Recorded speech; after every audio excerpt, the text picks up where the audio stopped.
That's a beautiful picture.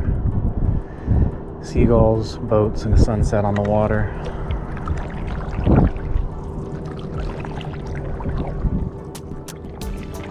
We are at Hoover Reservoir in Westerville, Ohio, site of the very first Treadmill TV video.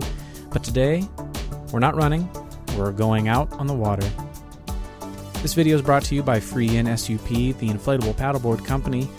Making videos on the water is something I wanted to do for a long time, so when SUP contacted me about making a video with them, I jumped at the chance because it would allow me to try to make some videos for rowing or just being out in the water. I set up along the walking path, tried to look natural as I pumped air for 10 minutes. One thing I wish the board did have was a valve to pump air using an electric pump. The fin was simple to attach once I read the directions. Once I got that attached, I was out on the water in no time.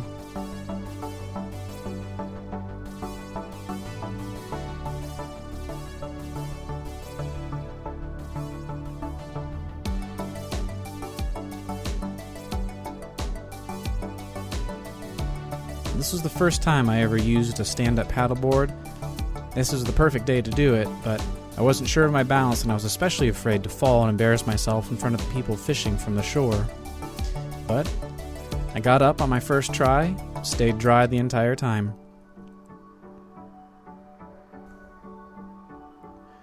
The paddle height easily adjusted and I was under my own power. I hadn't ridden the paddleboard before, and this was more fun than I expected and it was super easy to learn. The board I chose came with the fishing pole holsters, and I figured I might fish this summer or mount my monopod from there when I tried to film with it. The board also came with a factory-installed GoPro mount. I used that to film myself, and I got a view of the lake ahead of me.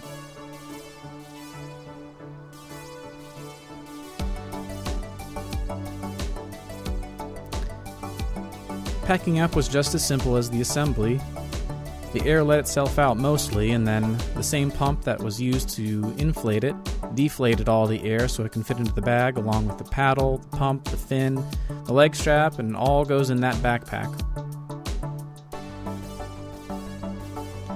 If you wanted to try paddleboarding this summer, you too can check the link in the description for the Freeinsup site and see what they have to offer. I like the Kayak too, but the paddleboard was just too hard to pass up.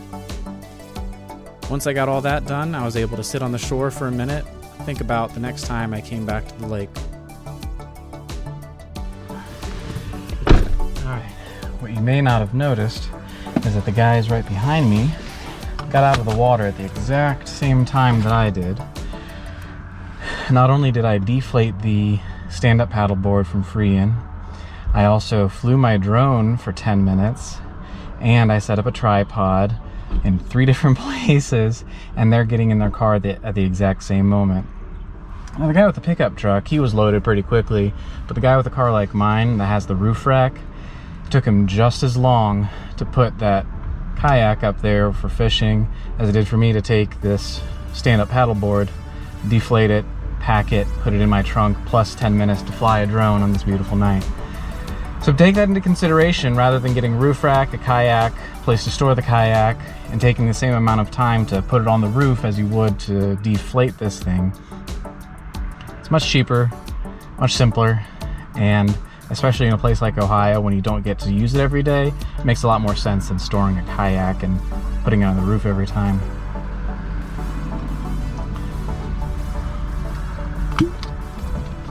So, cheers to Freeinsup. Thank you for the stand-up paddleboard.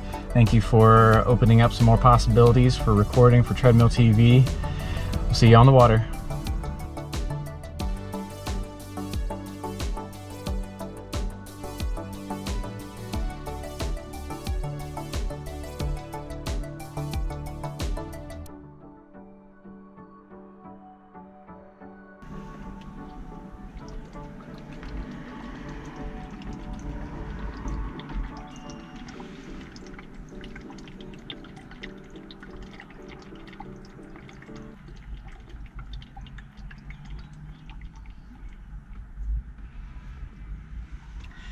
Oh, I needed that.